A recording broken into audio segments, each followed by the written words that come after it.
Trouvez la force de l'engagement. Avec Agipi, épargne, retraite, assurance emprunteur, prévoyance, santé.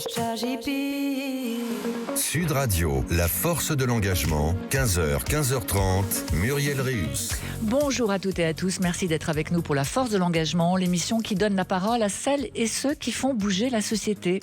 Aujourd'hui, je reçois Pierre-Yves Ginet. Photojournaliste, grand reporter engagé, il a bâti le projet Femmes en Résistance, il a documenté pendant des années à travers le monde celles qui s'opposent, qui tiennent, qui refusent de céder, souvent dans des contextes où leurs droits sont niés, menacés, attaqués. Aujourd'hui, il est consultant, il accompagne des entreprises sur leur stratégie égalité et mixité. Membre du Haut Conseil à l'égalité, il porte un regard engagé sur les rapports de pouvoir qui traversent nos sociétés. Mais avant cela, comme chaque semaine, mon édito, et aujourd'hui, je vous propose de nous engager contre les angles morts du sexisme. Le sexisme n'est ni un phénomène marginal ni accidentel. C'est une idéologie fondée sur l'idée explicite ou implicite d'une infériorité des femmes. Cette idéologie se traduit par des pratiques, des discours, des comportements, du plus banal au plus grave, mais qui produisent tous des effets réels sur les femmes. Perte de légitimité, atteinte à l'estime de soi, limitation des trajectoires. Ce qui fait la force du sexisme, ce n'est pas seulement sa violence, c'est sa banalité. Car il ne s'impose pas toujours par la contrainte, il s'installe par la répétition, l'habitude des représentations qui semblent naturelles, mais qui sont en réalité construites, transmises, intégrées dès l'enfance, et rarement remises en question. Et surtout, il faut le dire clairement, le sexisme a une histoire. Il s'inscrit dans des siècles de construction sociale et politique. Les récits anciens, philosophiques et religieux, ont légitimé l'idée de femme incomplète, instable ou dangereuse. Quant au Code civil de 1804, il a, lui, entériné la dépendance juridique des femmes en hiérarchisant les rôles et en encadrant les comportements. À partir de cet instant-là, le sexisme s'institutionnalise. Au XXe siècle, on le dénonce, mais il se déplace, devient plus discret, plus acceptable. Il se glisse dans les mots, les rôles, les attentes. Au cours des années 90, les travaux en psychologie sociale, notamment ceux de Peter Glick et de Susan Fiske, ont mis en évidence une réalité désormais largement documentée. Le sexisme fonctionne selon deux dimensions, un sexisme hostile et un sexisme paternaliste. Ces deux formes ne s'opposent pas, elles se complètent. C'est précisément ce que démontre la théorie du sexisme ambivalent, validée dans plus de 20 pays, avec un même objectif, maintenir des rapports de pouvoir inégalitaires entre les femmes et les hommes. Aujourd'hui, le Haut Conseil à l'égalité confirme avec son dernier rapport sur le sexisme que la France s'inscrit pleinement dans ce modèle international d'un sexisme à double visage. En France, 17% de la population adhère à une forme de sexisme hostile qui repose sur le rejet des femmes, la contestation de leur légitimité et parfois sur l'utilisation des violences. Cette adhésion concerne 10 millions de personnes, 23% d'hommes et 12% de femmes. Le sexisme paternaliste, lui, est plus diffus, plus installé, plus acceptable socialement. Il ne s'impose pas comme une contrainte, mais comme une protection. Il promet une forme de légitimité sociale, une valorisation des femmes, à condition qu'elles restent à leur place. 23% de la population adhère, soit 12,5 millions de personnes, 27% des hommes, 18% des femmes. Alors ces représentations sont intériorisées très tôt, elles sont transmises, répétées, normalisées. Elles finissent par apparaître non pas comme une construction, mais comme une évidence, l'intériorisation des normes dominantes. Le sexisme ne tient pas uniquement par ceux qui dominent, il tient aussi en partie par celles et ceux qui y adhèrent. Quand un système est ancien, stable, omniprésent, il façonne les perceptions, les attentes, les croyances, y compris chez celles et ceux qui en subissent les effets. Le sexisme n'est pas seulement un rapport de domination, c'est un système d'adhésion et c'est précisément ce qui le rend aussi résistant. Sud Radio, la force de l'engagement, Muriel Réus. Alors donner la parole à celles et ceux qui font bouger la société, c'est sur Sud Radio et c'est la force de l'engagement. Aujourd'hui, mon invité est Pierre-Yves Ginet, consultant égalité, mixité et membre du Haut Conseil de l'égalité. Bonjour Pierre-Yves. Bonjour, merci de m'accueillir. Alors Pierre-Yves, au début des années 2000, vous avez créé une association qui a sensibilisé plus d'1,5 million de personnes aux questions d'égalité et de mixité. Vous avez été aussi un des piliers de la fondation du magazine Femmes ici et ailleurs, consacré aux droits des femmes. Alors moi, j'ai envie de vous demander comment est né cet engagement sur ces questions d'égalité entre les femmes et les hommes. Est-ce qu'il y a eu un moment particulier? Est-ce qu'il y a eu une rencontre qui a fait basculer votre regard? Ah oui, clairement. Moi, si je regarde, j'ai 59 ans et si je regarde qui j'étais à 20 ans, il Il y a du boulot, hein, mais C'est voilà. plus le même. Non, c'est plus le même. Je suis un gars moyen parmi les gars moyens sur cette question, voilà, vraiment dans la moyenne. Non, c'est pas vrai, c'est pas un gars moyen. Au départ, vraiment, à 20 ans, si, je vous assure. Après, oui, il y a une rencontre, clairement. Je suis grand reporter, je travaille sur l'occupation du Tibet, le génocide perpétré depuis 1950. Et c'est daté même, hein, c'est le 10 mars 1997. Je suis à Dharamsala, la capitale du Tibet en exil, à suivre une manifestation pour la liberté du pays. Et je vois un groupe de femmes dans la manif. Je me dis, tiens, bizarre.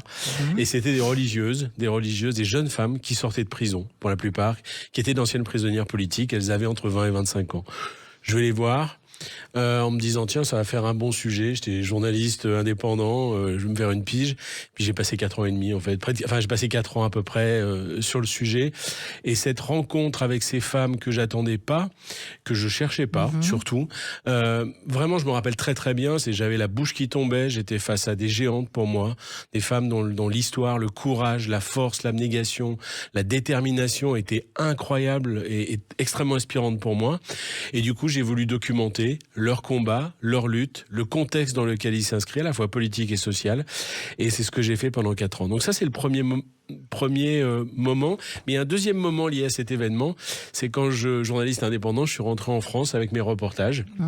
Au départ, sur ces religieuses tibétaines qui avaient connu la détention.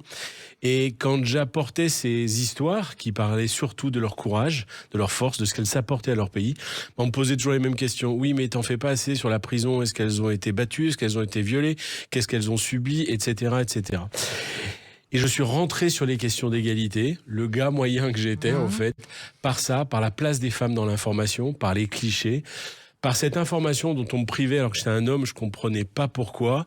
Tous ces pans de l'information de la vie auxquels on n'a pas accès, femme ou homme, et auxquels on peut pas s'identifier. Et c'est comme ça que je suis rentré sur ces questions. Donc oui, il y a eu un avant-après et un basculement pour moi. Alors ces réactions, quand vous êtes rentré avec ces reportages, avec ces images, avec ces récits, ces réactions qui demandaient plus, on va dire, je veux dire même pas plus d'explications sur des phénomènes intimes. Est-ce que ça c'était déjà une forme de sexisme? Oui, clairement. Clairement, c'est-à-dire que on est dans le sexisme par rapport je repense à votre édito, c'est-à-dire qu'est-ce qu'on attend, où doivent être les femmes, où elles ne doivent pas être. Et où elles doivent être, c'est en victime, c'est à la maison, mais pas dans le combat politique, pas en prison, pas en fer de lance d'une résistance, puisque c'était le cas à l'époque. Donc clairement, on était à côté du cadre. Et je pense très honnêtement, le gars moyen que j'étais, s'il a été subjugué par ces rencontres, c'est aussi parce qu'elles sortaient du cadre que j'avais en moi. Donc oui, c'est la raison pour laquelle, clairement, et je voudrais vraiment insister, c'était surtout des femmes journalistes que j'avais en face de moi à l'époque, donc c'était très très bien partagé. C'est toujours difficile de sortir du cadre. Puis après, je l'ai vu en allant dans une trentaine de pays, ce sexisme, il a 1000 visages. Alors oui, racontez-moi un peu pour vous les visages du sexisme. Il a 1000 visages. C'est vrai que si on parle de l'Afghanistan, si on parle de la République démocratique du Congo, du Rwanda, du Soudan, dans lequel j'ai travaillé, bon là, on est avec des visages, ça vous saute à la gueule, quoi, en fait, et c'est insupportable. On est dans la brutalité absolue, l'inhumanité absolue. Et puis après, on a des formes plus insidieuses, un petit peu partout, jusqu'à chez nous, et jusqu'à chez nous dans toutes les sphères. Vraiment, ça, c'est très clair. Et je vais pas dire que j'ai fait le monde entier, je parle sur une trentaine de pays et sur une quinzaine d'années, mais il y a un fil conducteur. Un fil conducteur dans les combats portés par les femmes et un fil conducteur dans ce sexisme, c'est-à-dire ce système qui les place à un niveau inférieur et un système qui nous tire une balle dans le pied à toutes et tous. Nous sommes perdants, y compris les gars, je perds avec le sexisme. Et je l'ai vraiment... Alors, je l'ai vu dans des situations extrêmes, mais si on pense au Rwanda qui a été reconstruit post-génocide de 1994, en grande majorité par des femmes, et c'est un pays qui tient debout magnifiquement aujourd'hui, tout n'est pas rose, mais ça tient debout. Quand on regarde l'Iran avec ce qui se passe là-bas, c'est un pays qui pourra jamais tenir debout en se privant de la moitié de ses forces vives, et Dieu sait que la force, elle est dans les Iraniennes. Donc voilà, c'est documenter ça, ça et faire le lien, effectivement, avec ce sexisme qui n'a pas de sens au bout du bout. Alors, on va revenir un peu en France. Aujourd'hui, votre combat, il est sur notre territoire et il est particulièrement dans les entreprises, parce que vous intervenez dans ces organisations. Qu'est-ce que vous observez dans les entreprises aujourd'hui ? Est-ce que vous avez le sentiment qu'elles participent à la transformation et qu'elles peuvent être un levier de cette transformation sur ces questions de sexisme ? Alors, l'entreprise, faut rappeler, c'est un milieu construit par des hommes pour des hommes à l'origine. Et puis à un moment donné, les femmes, je suis très caricatural, mais sont arrivées sur le marché du travail, mais on ne sait pas gratter la tête et penser qu'est-ce que ça veut dire d'avoir ces gens, 50% aujourd'hui de la population active à peu près, qui va dans nos univers avec des spécificités différentes, une éducation différente, une place différente dans la société. On ne s'est pas questionné, donc évidemment à la fin, voilà. Et l'entreprise aujourd'hui, oui c'est clair, est un des lieux de fabrication du sexisme. Un des lieux majeurs puisqu'on y passe beaucoup de temps. Donc ça c'est un fait. Ensuite, moi, par contre, je suis très positif je crois vraiment que l'entreprise est un levier d'éradication du sexisme, ou en tout cas pour l'endiguer de façon massive. C'est vraiment un endroit où le changement peut être fortement initié et après infusé dans toute la société autour via les employés qui ont une vie de famille à la maison avec des amis, etc., etc. En tout cas, ce qu'on voit clairement, c'est quand on a des entreprises qui travaillent vraiment sur le sujet, qui travaillent comme un projet. Et les entreprises, elles savent gérer des projets. Mais quand on le gère comme un vrai projet d'entreprise, où je suis, où je vais, quelles compétences j'ai besoin, quels sont les steps, les étapes, etc., etc., et on met les bonnes personnes en face, ça marche. Ça marche et relativement à bas coût. On arrive vraiment à changer la culture d'entreprise, changer l'environnement pour le bien-être de toutes et tous, pour la performance aussi, moi j'ai pas envie de le cacher, par rapport à tous ces éléments. Le problème, c'est que ces entreprises, là dont je parle, elles sont très peu nombreuses. On va pas se mentir, quand on regarde le tissu en France, on a une immense majorité d'entreprises qui font rien, c'est pas un sujet. On en a une partie qui est croissante, qui fait principalement aujourd'hui pour dire qu'on fait. Désolé d'être aussi direct, mais on signe une charte, on a des employés qui attendent ça, des clients on fait un truc dans l'année, un webinaire, un événement le 8 mars, et puis voilà, et puis on passe à autre chose. Bon, c'est pas gérer un projet de changement, ça, en fait. Voilà.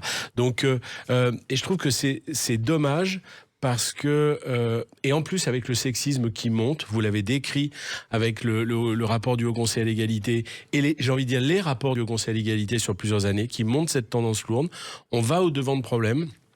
Avec cette fracturation de la société et des gens qui vont devoir travailler ensemble alors que c'est extrêmement compliqué. Alors qu'en fait, si on fait vraiment, on mène un projet pour le changer, on le fait. Alors, vous avez d'ailleurs développé un dispositif qui s'appelle Sexisme, pas chez nous, qui propose d'aborder ces questions de manière très concrète et opérationnelle. Je vous propose qu'on en parle juste après la pause. Retrouvez la force de l'engagement. Avec AJP, épargne, retraite, assurance emprunteur, prévoyance, santé. Sud Radio, la force de l'engagement, 15h, 15h30, Muriel Réus.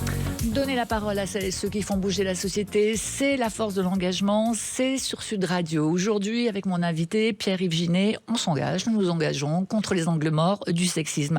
Alors, juste avant la pause, Pierre-Yves, je vous parlais de ce jeu, de cet outil que vous avez créé, Sexisme, pas chez nous. Est-ce que ce type d'outil permet de faire émerger ce que seuls les discours ne permettent pas de voir ? Et est-ce que cet outil, vous en parliez tout à l'heure, de l'impact du sexisme chez les hommes, est-ce qu'il peut permettre aussi de travailler à la fois sur les impacts du sexisme sur les femmes, bien sûr, mais aussi sur les hommes, parce que c'est un élément extrêmement important. Oui, vous avez raison. Puis alors, a fortiori, c'est un outil que nous avons conçu avec l'équipe de Think Egal pour travailler dans le monde du travail. C'est vraiment un dispositif fait pour le monde du travail. D'abord, il est né un petit peu dans nos têtes quand on avait le magazine. Vous êtes bien placé pour le savoir. Quand on est journaliste, on reçoit tout ce qui est créé, les livres, les jeux, etc. Donc, on a pu tout tester pendant un moment. Puis après, on a fait un benchmark sur l'existant pour voir ce qu'il y avait, ce qui pouvait marcher, pas marcher, et en tenant vraiment compte de ce qui est le sport national, quand même, c'est-à-dire le sexiste, c'est pas moi, c'est l'autre, l'entreprise sexiste, c'est pas la mienne, c'est celle d'à côté. Donc vraiment, le but, c'était de fermer les vannes et de se focaliser vraiment sur soi. Il est basé sur deux choses essentielles et qui sont assez peu connues dans le grand public. Premièrement, la loi. Deuxièmement, l'état des lieux. La loi, on a un outil qui est certes perfectible, mais quelle chance on a d'être dans un pays avec un cadre législatif, notamment sur le sexisme au travail, qui est vraiment bien fichu. Donc, amener les gens à le connaître pour être en capacité de qualifier les situations auxquelles il et elle, surtout elle, font face au quotidien. Deuxièmement, l'état des lieux. J'ai mon vécu, j'ai ma perception, etc. Mais aujourd'hui, c'est très bien documenté. Bon, comme ça fait 30 ans que je travaille sur la question, et je me rappelle, il y a 15 ans, on me disait, oui, mais t'as pas de données sur ce que tu dis, tu infirmes ça, mais non, voilà. Toutes les données, on les a aujourd'hui. C'est l'INSEE, c'est la DARES, c'est les entreprises elles-mêmes qui fournissent des données. On sait ce qu'il en est du sexisme et de ses impacts. Et on le mesure dans les entreprises. On le mesure à tous les niveaux, y compris, et vous avez tout à fait raison, même si c'est une minorité par rapport à la totalité de victimes du sexisme, sur un certain nombre d'hommes. Donc, amener les gens à connaître la loi pour qualifier, comprendre les effets, les dimensions du sexisme, tout le mal que ça fait, pour être en capacité de réagir. Et y compris sur les hommes, sur les collègues de travail, qui sont autour de la victime, et sur, j'ai envie de dire, l'entreprise elle-même, l'administration elle-même. Ensuite, ce qui permet de faire émerger, et je crois que c'est essentiel, et si je peux oser, ça va être un peu prétentieux, mais ce qui a été un peu oublié par pas mal de dispositifs, c'est la notion de dynamique collective. On peut pas, éradiquer le sexisme, ça se fait pas tout seul. Oui, c'est pour ça que je vous posais la question sur les hommes. Voilà. Pas tant sur le fait que les hommes soient victimes de sexisme, mais sur le fait que, en participant à ce sexisme, ils produisent des impacts dans l'entreprise. Donc cette prise de conscience de leur comportement me paraît absolument essentielle. Oui, il y a la prise de conscience des hommes, et on voit des hommes qui n'osaient pas, qui n'étaient pas à l'aise en fait dans leur basket de gros lourds, à rire avec leurs blagues au coin café, etc. Et là, avec ce dispositif, parce qu'on est en collectif, parce qu'on se regarde dans les blancs des yeux, il y a des dynamiques qui se créent. Et il y a comme un rapport de force qui s'inverse en fait, parce qu'on voit qu'on est quand même globalement, surtout à certains niveaux, les plus nombreux et nombreuses à vouloir évoluer. Par contre, cette dynamique collective, c'est un jeu qui est en présentiel. C'est pas possible à distance. On va pas aborder le sexisme via des webinaires ou des e-learning, sauf pour mettre la première sous-couche. Et là, c'est formidable. Réflexe premier des entreprises. Voilà. Et là, c'est super bien pour les premières sous-couches, mais c'est pas ça qui change la donne. Là, on est sur un dispositif où on est en équipe, on joue ensemble, et porté par une équipe managériale, parce que ça, c'est la clé. Alors moi, j'ai un peu envie de vous interroger sur MeToo, parce que MeToo a été un moment fort de l'actualité et de l'avancée des droits des femmes, notamment en matière sexuelle. Mais est-ce que ce phénomène MeToo, d'abord, qu'est-ce qu'il a représenté pour vous ? Il a transformé la vision des violences sexuelles, il a libéré la parole, même si j'aime pas tellement ces termes-là, mais en tout cas, il a permis une écoute différente de la parole des femmes, et il a créé une prise de conscience collective. Mais est-ce que cette transformation, elle s'est faite aussi sur le sexisme qui, nous savons, vous et moi, et comme tous les gens un peu informés et intéressés par ces questions, qui sont le terreau des violences. Est-ce que vous pensez que MeToo a aussi eu un impact sur le sexisme ? Alors, le regard de MeToo, et quand on est depuis longtemps sur la question, pour moi, c'est un cadeau qui peut nous ouvrir à une révolution. À ce stade, c'est tout ça, mais que ça. Et ce cadeau offert par des millions de femmes courageuses qui, à un moment donné, ont osé, ont eu la force de dire maintenant ça suffit, voilà ce qu'on vit. Et vous pouvez plus ne pas nous écouter. Vous dites, vous aimez pas la libération de la parole. Nous sommes deux autour de cette table à pas aimer cette expression. Moi, je trouve que on a plutôt débouché les oreilles, en fait, beaucoup plus qu'autre chose à ce moment-là. Donc, est-ce que ça a transformé les choses ? Non, pas encore, selon moi. Ça a fait accélérer certaines choses. On n'est pas immobile. Faut être positif. Il s'est placé plein de choses. On peut quand même faire le constat qu'en France, nous n'avons pas encore connu de mobilisation XXL autour de la question, comme ça a été le cas en Islande en 75, ou, je pense plus récemment, et presque surtout, à nos amis espagnols en 2018, quand on a 4 millions de femmes dans la rue, à un moment donné, ça a fait basculer tout. C'était un pays qui était 10 ans en arrière sur nous, il est devenu 10 ans en avance sur nous sur cette question.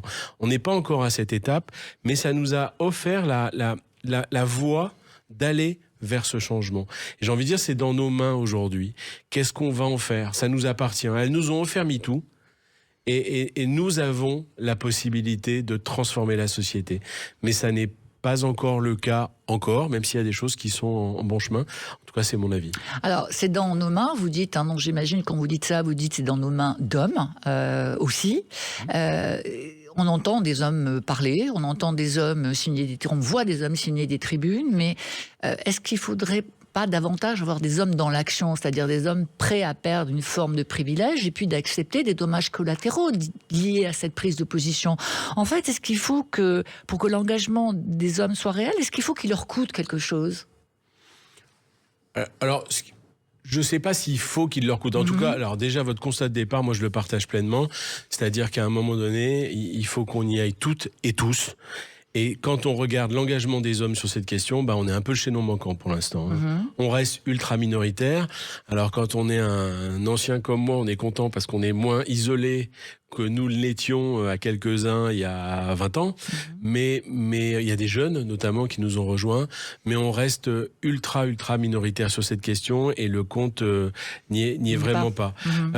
Donc en fait, oui, il y a cette nécessité, plus que jamais, que les hommes s'engagent. Est-ce qu'on a des... Par contre, vous avez raison de dire, on a des choses à perdre. Oui. Aujourd'hui, je suis du bon côté de la table. Moi, en tant qu'homme, j'ai des privilèges. J'ai des passe-droits. J'ai des autoroutes qui me sont offertes, etc. Est-ce que je vais perdre ça? Non, je vais pas les perdre. Je vais juste partager. J'en aurai un peu moins. Et on va partager. Puis à côté de ça, j'aurai des charges en plus que je vais partager aussi. Mais... dans la balance, moi, je ressens, mais profondément quelque chose dans mon quotidien, c'est tout ce que je gagne. Alors, qu'est-ce qu'on gagne? En fait, il y a 1000 études qui existent, certaines farfelues, on va être d'accord, certaines très sérieuses, qui montrent que quand on est un homme et qu'on vit dans un milieu égalitaire, mais on se sent mieux dans ses baskets à tous les niveaux. C'est plus agréable d'être dans ces milieux-là. On en parlait juste avant dans l'entreprise, quand on joue à Sexisme pas chez nous, le nombre de gars qui font tomber la cape, en fait, et puis qui deviennent qui ils sont vraiment, quoi, en fait. Et qui se libèrent de ça. On est mieux au quotidien, on est mieux avec les femmes, avec les autres hommes, on est mieux quand on est soi-même. Donc, moi, j'ai envie de dire, je perds quelques privilèges, je partage des choses, je partage des charges, et je me sens mieux dans mes baskets tous les jours. Le calcul, il est vite fait. Alors bon, ça sera ma dernière question, parce que le temps passe toujours très vite. Bon, vous avez beaucoup documenté, analysé, vous êtes très impliqué sur ces questions. Qu'est-ce qui peut réellement faire bouger les choses? Est-ce que c'est pas du domaine de l'éducation, des petits garçons et des petites filles, où il faudrait prendre le sujet à la source? Oui, c'est l'idéal. C'est dès le début, dès la première minute de notre vie, au niveau éducation, se comporter, notamment quand on est parent. Et c'est dur à faire, se comporter pareil avec ses filles et ses garçons. Maintenant, qui a ça dans ses mains? La responsabilité, je crois que ce qui est important de dire, c'est qu'elle est ultra partagée. On a tous et toutes un bout de la solution dans la poche. Il faut qu'on se mette à accorder nos partitions et à travailler ensemble. Oui, l'éducation nationale, on a vécu une période où il y avait un dynamisme qui est plus fort qu'aujourd'hui. C'est extrêmement clair. Je pensais à une grosse dizaine d'années. L'alphabet d'égalité, par exemple? Comment? Aux alphabets d'égalité, par exemple? Oui, qui ont été enlevés, malheureusement. Mais à ce moment-là, il y avait une dynamique. Et aujourd'hui, je dis pas qu'il se passe rien, parce qu'il y a des profs extraordinaires qui portent ces sujets-là, etc. Mais on est toutes et tous à la main, on peut faire quelque chose toutes et tous dans chaque espace. On en a parlé pour l'entreprise. Je crois qu'une des clés, c'est l'humilité. C'est l'humilité. Et quand on est dans un espace, si ça change pas, c'est qu'on n'a pas fait ce qu'il fallait. Eh bien, merci beaucoup Pierre-Yves pour ce partage aujourd'hui et cette conversation dans la force de l'engagement. Je crois que le sexisme, c'est pas simplement une question de comportement individuel, c'est un système qui s'adapte, qui se déplace, qui change de forme, mais qui continue d'organiser les rapports de pouvoir. Ce qui résiste le plus, c'est souvent ce qui est le plus accepté, et c'est là que se restitue notre responsabilité collective. La force de l'engagement, c'est chaque dimanche après-midi à 15h sur Sud Radio. Vous pouvez nous retrouver sur sudradio.fr. Je vous dis à dimanche prochain, même heure, même énergie, avec celles et ceux qui font bouger la société. Excellent dimanche. C'était la force de l'engagement. Avec AJP, épargne, retraite, assurance emprunteur, prévoyance, santé.